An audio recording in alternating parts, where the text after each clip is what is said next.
lovelier face, a more attractive figure, an insight to fashion. All are yours for the asking, as is the Glamour record, on Gateway to Glamour with Eleanor Schano.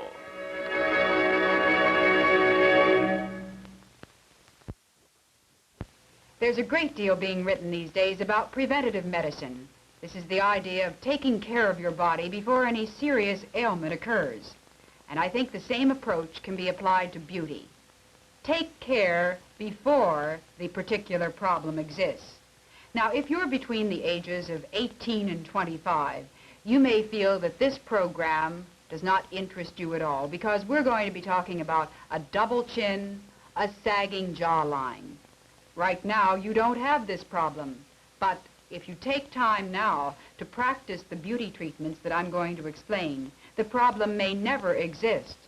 And for the rest of you, for those of you who perhaps do have a double chin, a sagging jawline, my philosophy is better late than never.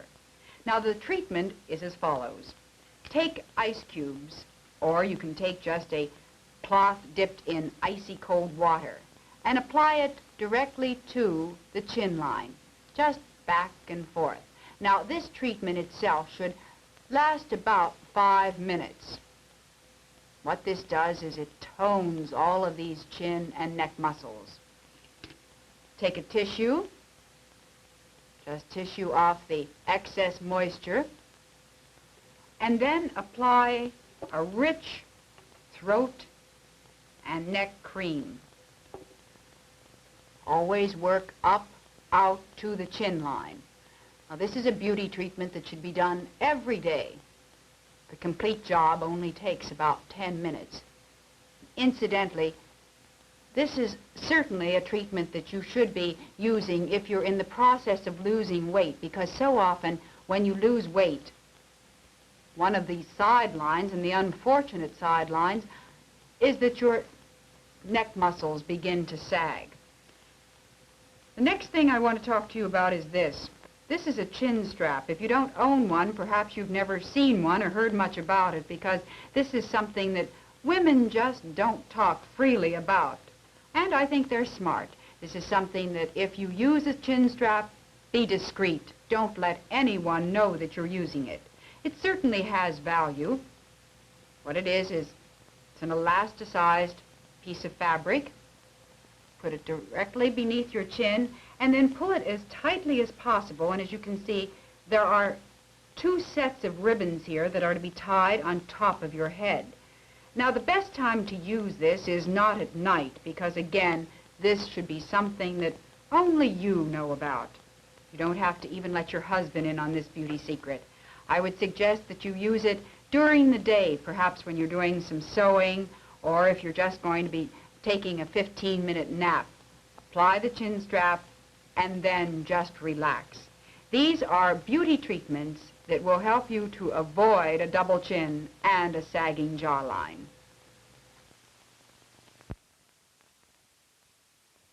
It's always so interesting to speculate on things relating to fashion, because fashion certainly affects all of us. I think quite often if we were to look at some designers' sketches of fashions of the future, we would say that, well, we'll never wear these things. And yet, as time goes on, we become used to the changing fashions, and we do accept them. We think in terms of fashion designers. The women and the men who design are ready to wear dresses and suits and coats. And yet, did you ever think that there are fashion designers in the shoe industry who are working constantly to come up with new and exciting ideas in shoes? Today we want to show you some artist sketches of shoes of the future. These are shoes that the designers say we actually will be wearing. Now, can you imagine wearing a shoe like this, say, in 50 years from now? Well, one of our leading designers thinks that you may. He believes that shoes will be used for decorative purposes only, and this is his interpretation of a shoe featuring gold mesh over thin black lacquered patent with a wedge-type heel and a jeweled watch. Now, another leading designer interprets the shoe of the future in this style, an evening pump of cloud-like tricot over deep purple satin, and it has a crystal heel. Now, this designer feels that the shoe of the future will be draped on the foot in soft folds. Here we're looking at a shoe, well, we can't tell really if it's right side up or not. It's really quite difficult to tell, but this is another shoe designed for, well, the year 2000 possibly. It accents a graceful arch rising from a flat sole.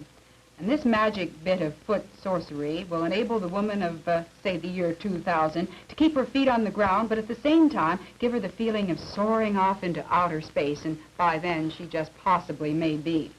Now, what would you call this?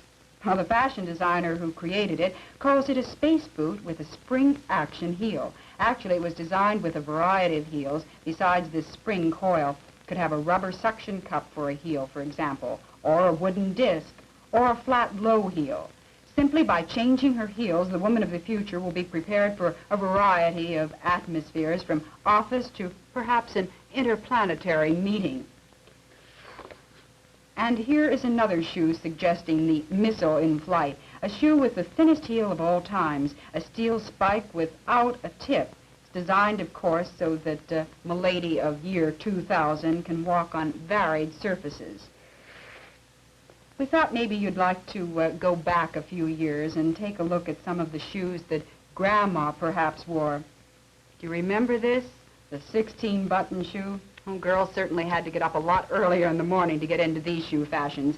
But I'm sure that if Grandma had taken a look at the pointed-toe shoes, the kind of shoes that we're wearing today, she perhaps would have been just as amazed as you are right now after looking at the artist sketches of shoes of the future.